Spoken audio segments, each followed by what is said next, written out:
to start with a little stress icebreaker. Just by a show of hands, how many of you would say that yesterday was very stressful? Who had a stressful day yesterday?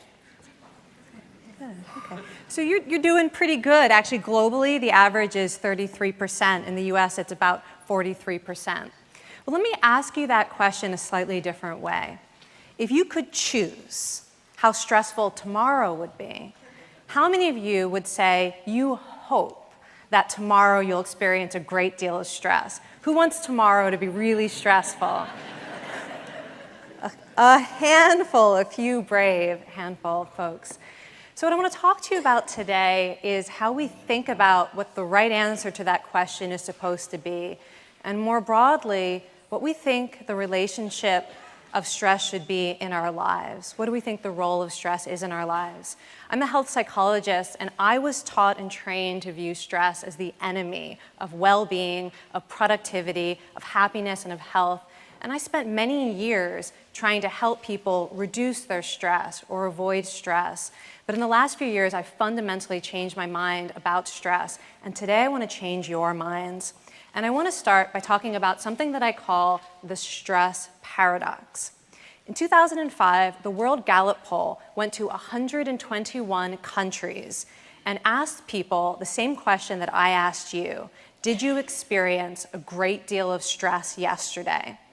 And then they computed something called a stress index. And that's the percentage of people in any country that said yes. Yesterday was very stressful. So if 99U were a nation, I'd peg you guys at about 50% would be your stress index. So they conducted that data set about 10 years ago. And more recently, a group of psychologists got their hands on that data and asked a very interesting question. Does a country's stress index correlate with other indices of well-being, like life expectancy, GDP, the global happiness or the satisfaction with people's lives? And it turns out that it does, but in exactly the opposite direction that the researchers expected. The higher a nation's stress index, the greater the GDP and life expectancy, the more satisfied people are in that nation with their lives, their work, their communities, their own health, the happier they are.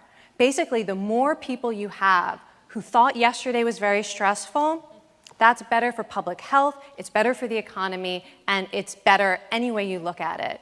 And that kind of blew the researchers' minds. It blew my minds when I saw that, right? Not what we were expecting. And so in order to better understand this odd correlation between